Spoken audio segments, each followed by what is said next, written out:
How is it possible that so many proven NBA veterans, players with accolades, playoff experience, and undeniable talent, are still waiting for the phone to ring? Free agency kicked off with fireworks. Big names inked big deals, teams reloaded, and the first week felt like a feeding frenzy. But after that initial surge, everything went quiet. Rosters filled up, cap space vanished, and suddenly some of the league's most intriguing free agents were left in limbo. Today, we're diving into the 7 players whose names still haven't been called, and why each of them could be a hidden gem for the right team. Some of these guys will surprise you. Imagine a Hall of Famer who spent nearly 2 decades dictating the flow of games, calling out coverages before they happen, and setting teammates up with the kind of precision that defines basketball IQ. Now picture that same legend, still healthy, still productive, and somehow unsigned.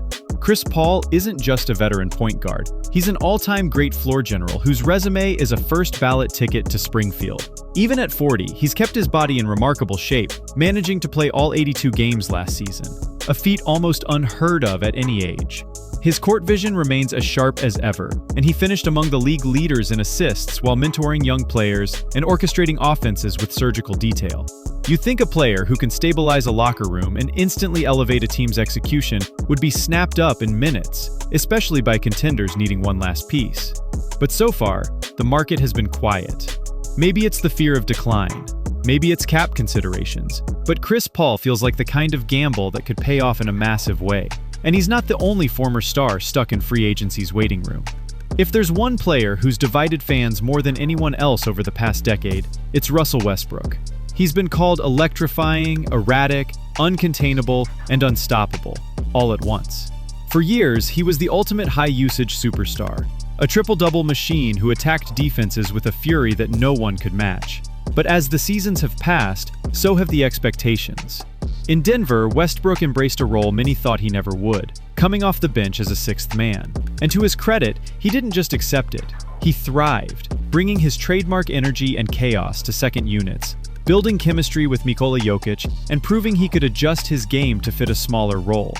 Of course, the drawbacks are still there. He remains turnover-prone, his defense can lapse, and his jumper is as streaky as ever. But you can't ignore how his intensity changes the temperature of a game.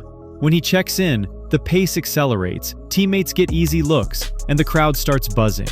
In a league where second-unit production often swings playoff series, how has no team decided to bring Westbrook's fire into their rotation? Well, the answer might be complicated. One thing isn't. He still belongs. Yet not every unsigned guard is an aging star trying to adapt. Some are simply looking to prove that last season was just an outlier. It felt like a lifetime ago that Malcolm Brogdon was named 6th Man of the Year. For years, he built a reputation as one of the NBA's most reliable combo guards, a poised playmaker and a lethal spot-up shooter. But in Washington, everything fell apart. Last season, Brogdon's body betrayed him. An endless string of injuries, ankle sprains, knee soreness, nagging hamstring pulls, kept him off the floor and out of rhythm. When he did suit up, he shot the ball worse than he ever had. His scoring dipped, his confidence wavered.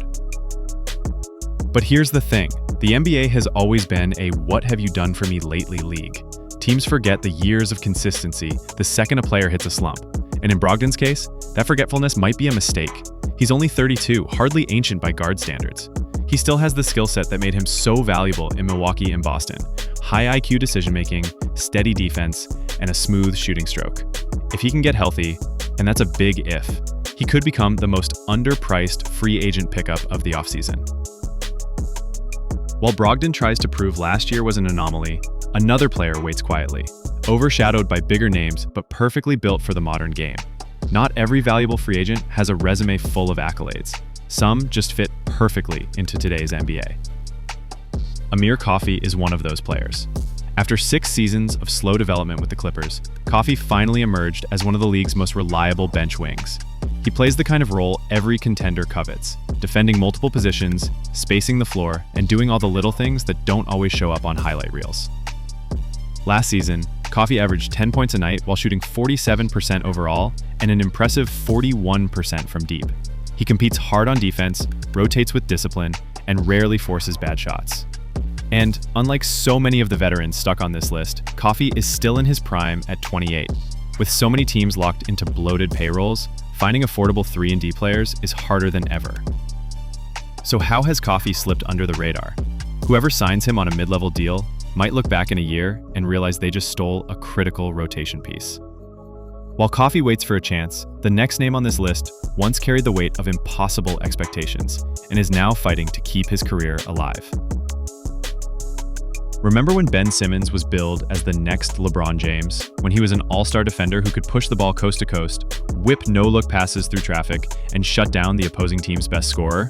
Those days feel like ancient history. Now, Simmons has become a cautionary tale, an example of how fragile confidence can derail a career.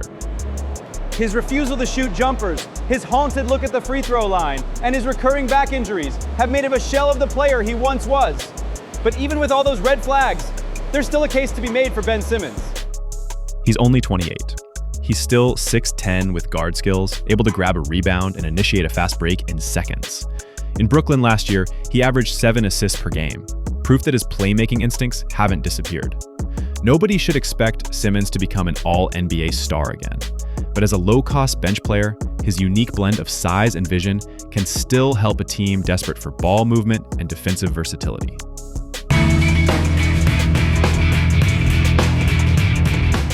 While Simmons tries to resurrect his career, another player, far less polarizing but equally overlooked, waits for a team to value what he does best. Some players don't rack up stats or make headlines, but you notice when they're gone. Gary Payton II is that kind of player. A quiet, defensive disruptor who transforms a team's energy without ever needing the ball.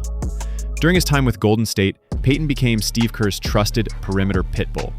He hounds opposing guards, creates steals out of nowhere, and never stops moving off the ball. He's also a smart cutter who finishes well around the rim and rebounds surprisingly well for his size. At 32, he's not a young prospect anymore, but his championship experience and relentless defense make him an ideal glue guy for any contender. So why is he unsigned? Maybe it's the lack of box score production. Maybe it's the perception that he's a one-dimensional player. But if you're trying to win playoff games, you need guys who do the dirty work, and GP2 does it as well as anyone.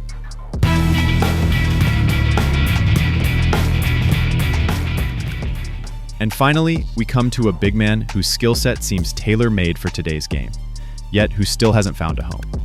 It's hard to find a 6'9" forward with a 7'4" wingspan who can protect the rim, rebound, and knock down threes at an above-average clip. That's Chris Boucher in a nutshell, and somehow, he's still on the market. After years of steady contributions in Toronto, Boucher enters free agency at 32 with a proven track record as a productive stretch big. Last season, he averaged 10 points in just 17 minutes a night, a per-minute scoring rate that outpaces many rotation players. He blocks shots, he moves his feet well for his size, and he spaces the floor in a way most backup bigs can't. In a league where spacing is everything, Boucher feels like an obvious fit for any team that wants more versatility up front. And yet, he waits.